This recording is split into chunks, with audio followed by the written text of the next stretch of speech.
Please welcome Gwyneth Paltrow, founder and CEO of Goop, in conversation with CNBC's Julia Boorstin.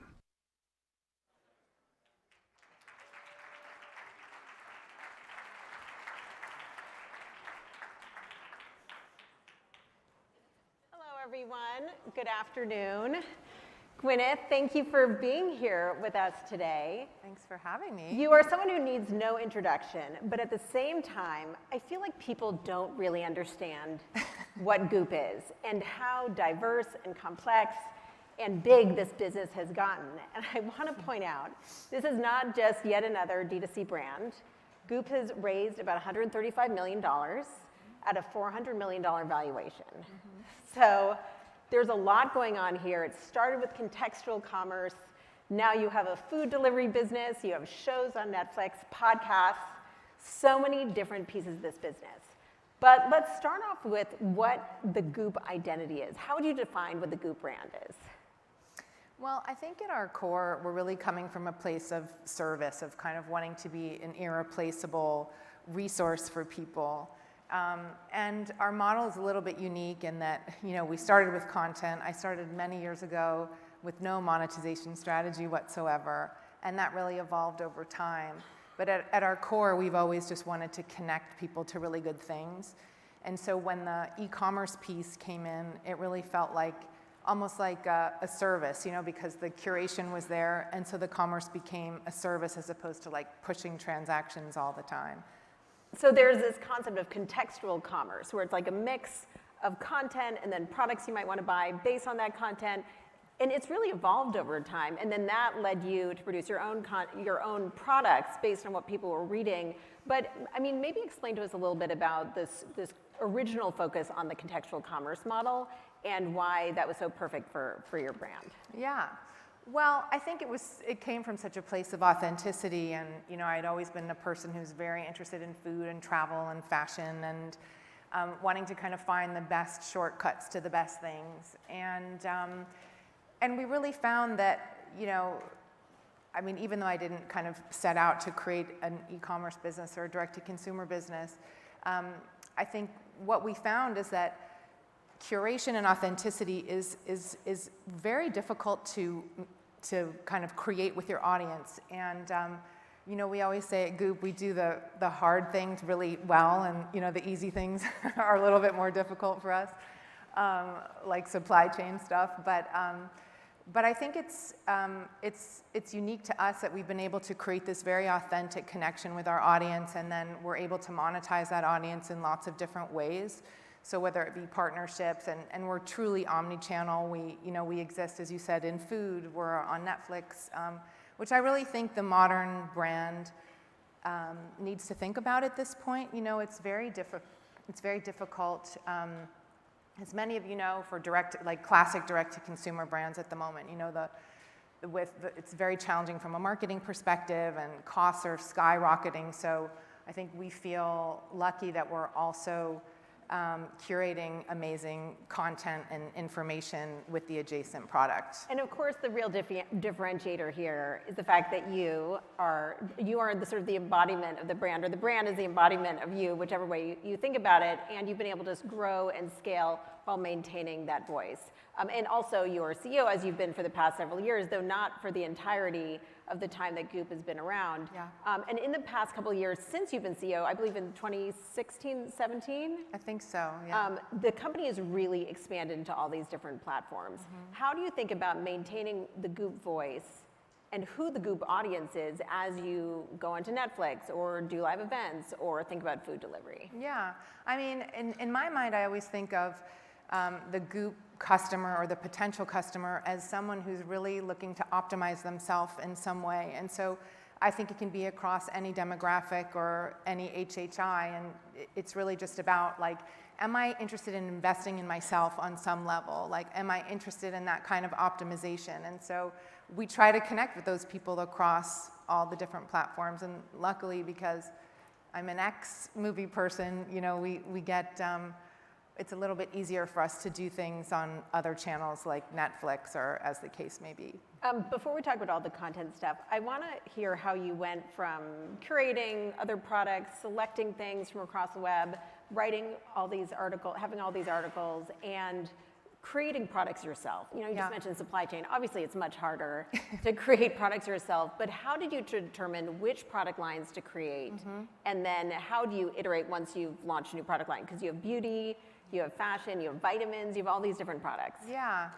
Well, I think when we set out to create our clean beauty, which is what we started with, I really identified a massive white space in the market. There really was no luxury, highly efficacious, clean skincare. It just didn't exist. And I have a lot of passion around non-toxic products, whether you're putting them directly on the skin because they can be absorbed transdermally so easily, or household products, whatever. And when I started, it was pretty fringe and people weren't talking so much about clean products. And I thought, no, there's really an opportunity here. You know, if I want it as a consumer, then I can guarantee you a lot of other women want it too. So we really leaned into the clean beauty products, not color, but you know, skin. And the next line was fashion, which, you know, I mean, I've loved fashion since I was stuck on my first red carpet at 18 years old. And so I think it's an amazing form of expression. And, you know, even the t-shirt that you choose in the morning, like I glean so much about somebody from what they're wearing and what they're saying to the world about themselves. So I was really excited. And I was really excited also to disrupt the existing fashion model in terms of deliveries and kind of turn it upside down and think, like, how do women actually want to shop? And so that's where we conceived of the monthly drops that are in line with the seasons, and it's buy now, wear now, which is very different. Yeah, so instead of 4 seasons a year or 2 main deliveries a year, explain this idea of how it works with the monthly drops, and then also not producing insane quantities, but trying to gauge how many are actually going to sell through. Yeah, well, I think we don't want to overproduce, you know, both from a returns or EBITDA standpoint or from an environmental standpoint. We want to make sure that we're just producing as much as there's a desire for. And it's really so the idea that, you know, there's a little bit of pent-up demand because there's the monthly drop, and then the clothes come out and they're appropriate for whatever weather it is that... I'm not launching 6 months in advance. No. Yeah. I guess if you're in Australia, it's the wrong season, but we don't ship there anyway. Yeah. And we found that women really love it. They love the cadence of it. They love the freshness. It's a really good price point because it's, you know, it's designer fashion, meaning it's made in the factories in Italy that produce Vuitton and all these amazing things, but we're able to do it at a more direct-to-consumer price. And it's really fun, and it's also a great marketing lever for us because it's every month, and so people come to the site or in the email blast, it drives, you know, people and interest, and then oftentimes people will shop cross-category as well.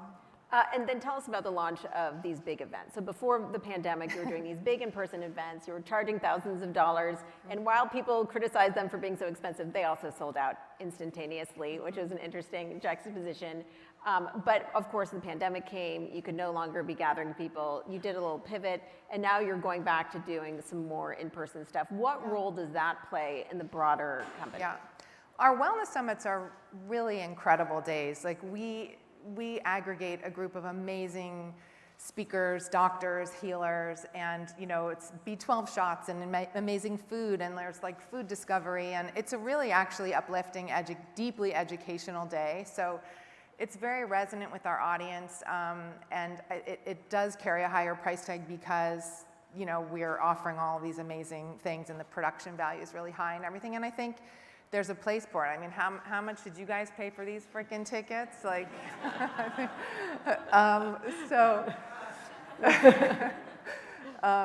so I think it's also really nice for us just when we are able to move the needle culturally through some of these things so that it drives earned media and people to the site, and people want to understand, oh, what was that doctor saying? And it's also part of our strategy too, right? To always like be at the forefront of culture and moving things forward.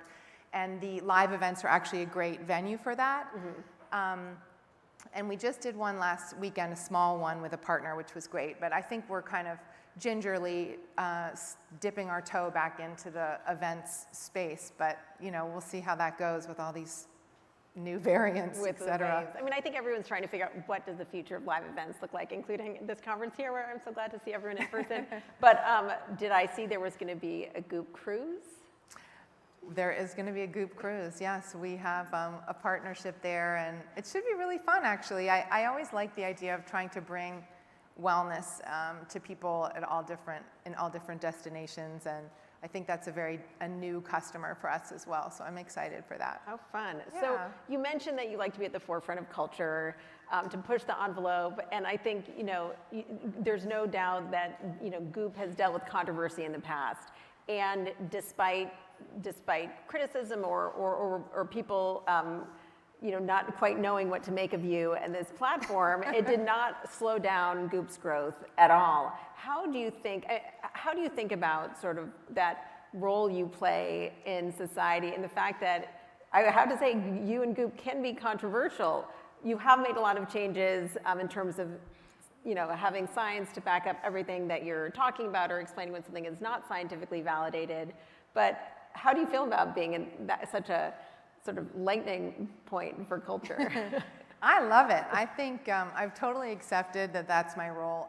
I will say, I just always am ahead of the curve. I always have been, and so sometimes I'll talk about something and it'll draw wrath and ire. I mean, I remember even, when I started doing yoga in the 90s, people thought I was insane. I was a witch. There was and then when I had acupuncture, people thought that was insane. I wrote a cookbook. My son had bad eczema when he was little, so I wrote a cookbook that had no dairy, no gluten, no sugar. People suggested, child services knock on my door. And so I started to see by pattern recognition that I would say, oh, this seems like an interesting idea. There's something here that might bring me closer to myself or that might be advantageous for health, and let me try it. And then I would try it and sort of, flares would go off, and then now there's a yoga studio on every corner, and the gluten-free market is $1 trillion market. So I started to have more faith in myself. First, it would be a little bit scary because I'd be like, what? I'm just doing yoga. Don't be so mean to me. But now I've come to understand that I just, for whatever reason, I can just see around the corner, and it really is it's additive for our business. It's great for strategy. It's great for product development. And I'm very comfortable with who I am. And also, and I know this sounds sort of lame, but I'm really in integrity. I'm a person who, I'm close to myself. I say the truth. I say what I mean. So when that's the case, not that I don't fuck up and make mistakes, but sorry for that. But what happens when you're operating from a place of integrity, you can get hurt by it, but it can't really take you down because you know who you are and you're operating from that place. It's kind of a superpower in leadership if you don't let that stuff bother you. Right. So it sounds like that has enabled you to find all these new businesses or be willing to explore into all of these new places. And your podcast, for those of you who have not listened to the podcast, is fantastic. Is a lot about asking questions about things that maybe are a little fringe, maybe are a little new. How do you think about what your content is doing, both the podcast and the Netflix show, which I think has a similar approach? Yeah. Well, I think, it's funny. It's not like we are trying. We don't sit around and think, gosh, what will really make the New York Post freak out and drive a bunch of traffic to the site. I think we sit in meetings and we think about, we contemplate what is missing, what we want, where the taboos exist, and certainly true in the sexual wellness space, where I think we've really been able to pioneer and really help people eliminate shame in that area. So that the Netflix show really came out of that. It's just why is there so much resistance to women having sexuality or women wanting to experience pleasure? Why is that so freaky to people, and why it's so abhorrent and it's not the right thing? And then so we talk about stuff like that, and then I think the interesting part of the model for us is then we can go out and make a clean, sex oil or a vibrator or whatever. And so there's something great to sell. So it's a great story. And I would say that Goop has gotten credit for all these mainstream department stores like Nordstrom's and Bloomingdale's now having sexual health products because Goop sort of got rid of that. You're welcome. So you have the Netflix show, you have the podcast, you have the vibrators, you have the vitamins and the face oils and the face creams and all of these different things, and now you're doing food. Yeah. You've always been into food, you've written cookbooks, but it's very different to set up a ghost kitchen and then deliver food Yes. to my house. Why do, it seems like also a very challenging business. Why launch that type of business? Well, as you say, food has always been a big passion of mine, and really like and as has wellness. And really the quickest way to feel better is to be mindful about food. I mean, if you are feeling exhausted or, you have brain fog or you have some weight you want to lose, there's nothing that is more direct than being mindful about nutritional density of food. And do you want me to get that? And so I also think that for the CPG part of the company that we're building, which we really are, that's sort of like in the roadmap really where we're going, is the contextual commerce CPG. Like to have a beauty company where there's topical product, there's ingestible product, and then there's food. I mean, food really impacts how you look and feel more than anything else. So I think it's a fascinating intersection, and it's been so successful. I mean, it's only 2 so far, but like the success metrics are unlike anything they've ever seen in the cloud kitchen business. So I hope it continues, and I think we have big plans to get this delicious, healthy, organic food, wherever anybody wants it. And so right now it's only in Los Angeles. Thank you, Got baby. some fans. So you do have very devoted fans, and from what I understand in this cloud kitchen business, you have some customers who are not just frequent repeat customers, but like massively weekly frequent. Like multiple times a week. And especially my husband, he orders it every day for lunch. but he's not the target customer, or if he is, he doesn't count because he's your husband. But Right. My point is that there are a lot of women who are really into this food product. And I know you have a loyalty program for them. Explain how that works, and sort of, I want to learn a little bit more about sort of your relationship with your customers, because I see on social media, there have been Gwyneth Paltrow haters over the years, but there are a lot of people who are obsessed with these products. Yeah. Well, I think, again, they come from a really good place. Like, the ingredients, whether it's face cream or a salad, like we are so intentional and so thoughtful about every single thing that we put in anything. And so I think people really do appreciate quality and efficacy. And we love our customers. We adore them. We think about them all the time and the decisions that we make. And so the food loyalty program is one, and we also have another really little loyalty program at Goop, and we want to kind of expand those out. But that customer relationship is really everything. Tell us a little bit about that VIP program. It's very small, but I think it's just remarkable to me how much you're in touch. Like both you and the people who work with you are really in touch with your customers. It's not just this one way, we're going to sell you products. It seems like you're listening to them. How do you think about, tell us about the VIP program first.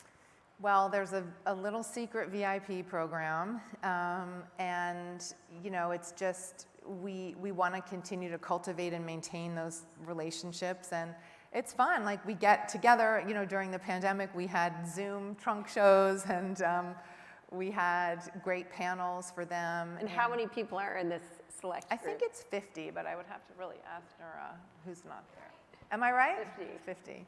And so is there a way to expand that more, or is it special because it's small? I think so. I think once we really get our data cleaned up and we're able to really understand, we've had some issues, and I think once we're able to really be super clear about which cohort is which and what the behaviors all are, I think we'll be able to create different groups for people that are really meaningful and impactful, and we'll be able to reach out to them with the right thing.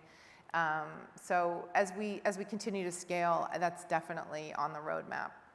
And you mentioned data, but I wonder in general how much you're looking at data to determine what product lines to go into next or what type of vitamin to make. How much are you reading that data and also the customer behavior, even if it's around social, what kinds of posts people react to? Yeah, I mean, it's interesting. Like, I obviously believe in data tremendously as a learning, as a look back, and to understand, like in raw data, what worked and what didn't.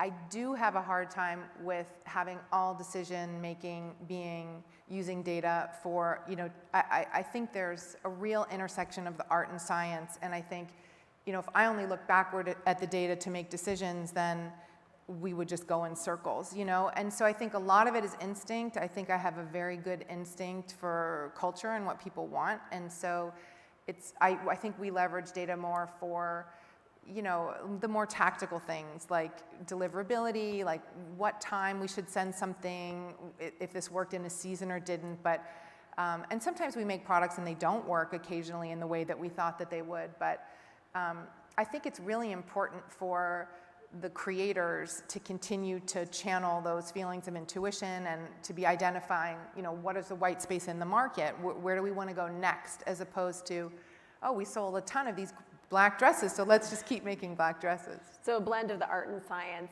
Yeah. When you're talking about looking at what the next thing is, I'm wondering if you have a sense of what the next thing is. I mean, obviously you're going to build out this food business, but I know you're interested in Web3. Are you investing in Web3? Is that something that could play into Goop? Will we see a Goop NFT?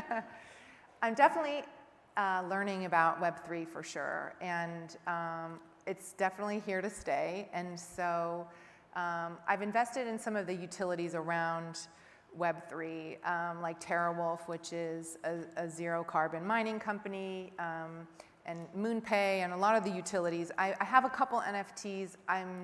It's sort of for fun. I'm not totally, I'm not, like a full bore NFT collector yet.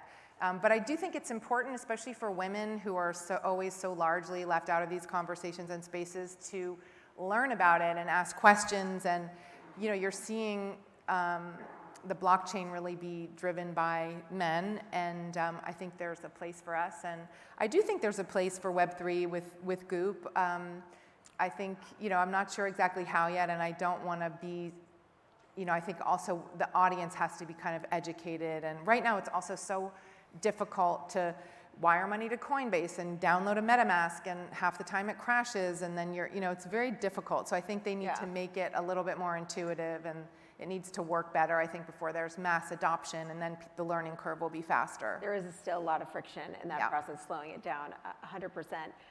You mentioned earlier in the conversation supply chain issues, and you sort of moved on, but there's no doubt that a lot of people at this conference, a lot of people in this room have been struggling with supply chain issues. Obviously, the other issue on a lot of people's mind is inflation. How are you managing supply chain issues with your products? And are you seeing the prices of your products go up as a result of some of these issues? Yeah, I mean, we've had to make a couple slight increases in products. But for the most part, we're trying to hold steady and just, I mean, everybody's experiencing it, as you know.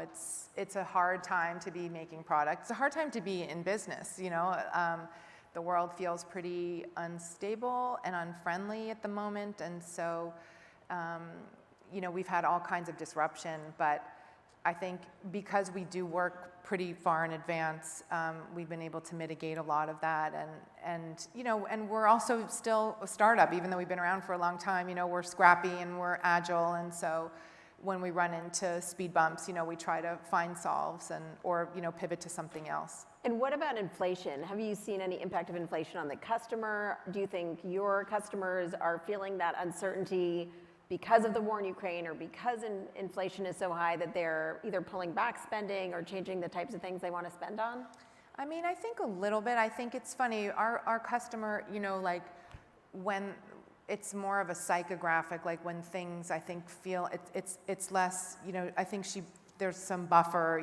It's a higher HHI customer, but I think she's impacted by instability in the world and pain and suffering, and when, leaked documents make people feel really upset for the future of women's health, I think you feel that. So we haven't been impacted too meaningfully yet, but I've seen over time that on those days or those weeks where there's a lot of uncertainty, yeah, she's not really, clicking away. And is there a change or is there a way that you see is necessary to shift or adapt the types of stories Goop are telling or the types of products you're selling in these moments of change? I mean, my strategy has always been just go back to the service part.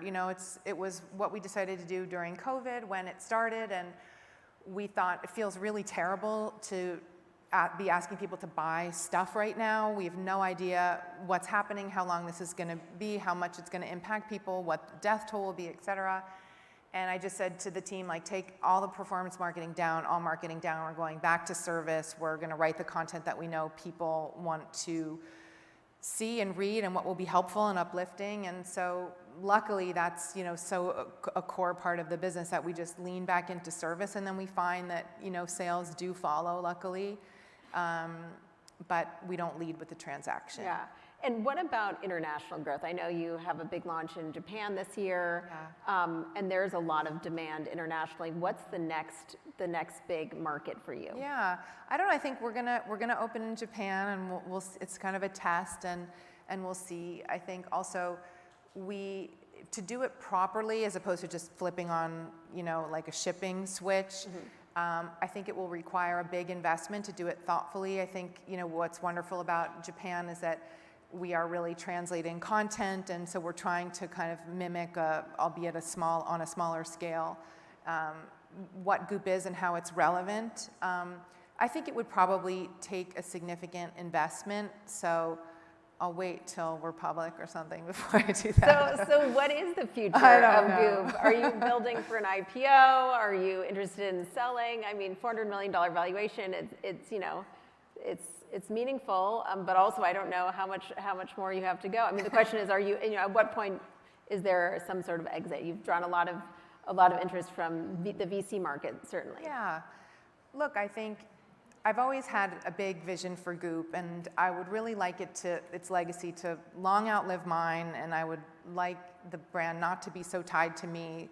And when you think about brands like Chanel or Ralph Lauren or a number of other brands, you don't necessarily envision the founder immediately. So I hope that throughout time the brand will be able to keep growing. And I think the brand really does stand on its own 2 feet, and I think it would be great at some point to have an exit and give my VCs their money back and give them a nice return.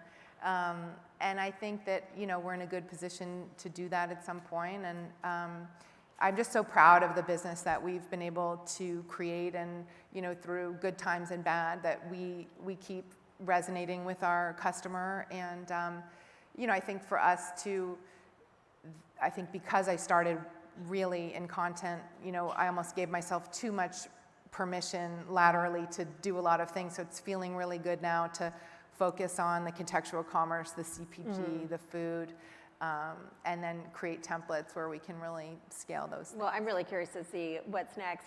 For you as a CEO, and this will be my last question because we're almost out of time, you've grown the business so much. You've been through the crisis of the pandemic the last couple of years. You've talked about trying to broaden Goop away, so it's not just the embodiment of you and your sense of style and interest, but what has been your biggest challenge, especially the last couple of years coming through the pandemic? Oh, man. I would say